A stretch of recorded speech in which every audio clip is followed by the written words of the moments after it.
আসসালামু আলাইকুম। আশা করি আপনারা ভালোই আছেন। আমি রাত্রের জন্য বিরিয়ানি ভাজি করতেছি। বড় আলুটি ছিলাইয়া রাইখা দিচ্ছি। শুকনা মরিচটা এখন আমি ভাজমু, ভালো করে লাল করমু, লাল করে তুলা ফেলামু। খুবই ভালো করে ভাজতে হবে, বিচুরিয়ে যে ভিতরের হয়ে আছে জায়গা খুব সুগন্ধ লাগে।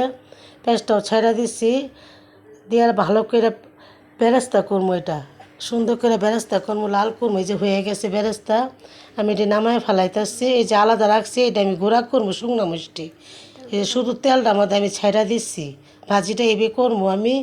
মরিচা গেলে তারপর আমি বেরেস্তা আর শুকনো মরিচটা আমি ছেড়ে দিব। পরিমাণ মতো লবণও দিচ্ছি। এই যে গুঁড়া করতেছি শুকনো মরিচটা, আর পেঁয়াজটা কোনো কিছু করতে হইব না, খালি শুকনো মরিচটা গুঁড়া করে ওর পেঁয়াজে ছিটাই দিলে হইব। এই যে মরিচা আইতেছে, ভাজিটা আমার তো পরে হয়ে যাইতেছে গা, শুধু তেলের মধ্যে আর কিচ্ছু দেওয়া লাগবে না। এটাই বিরিয়ানি ভাজি, খুবই ভালো লাগে। আপনারাও খায়া কইরা দেখেন। এই যে আমি শুকনো মরিচ ছিটাই দিয়ে দিতেছি, পেঁয়াজ দিয়ে দিতেছি, দিয়া একটু লাড়াচাড়া দিয়া পরে নামায় ফেলামু। শুধু তেলের মধ্যে এটা করতে হয় বিরিয়ানি ভাজি। আপনারা কইরা দেখেন, রাতের জন্য এটা করছি। ভাজি পরে আমার হয়ে গেছে, যে নামায় ফেলাইতেছি। এই যে দেখেন ভাজিটা খুবই ভালো লাগতেছে দেখতে।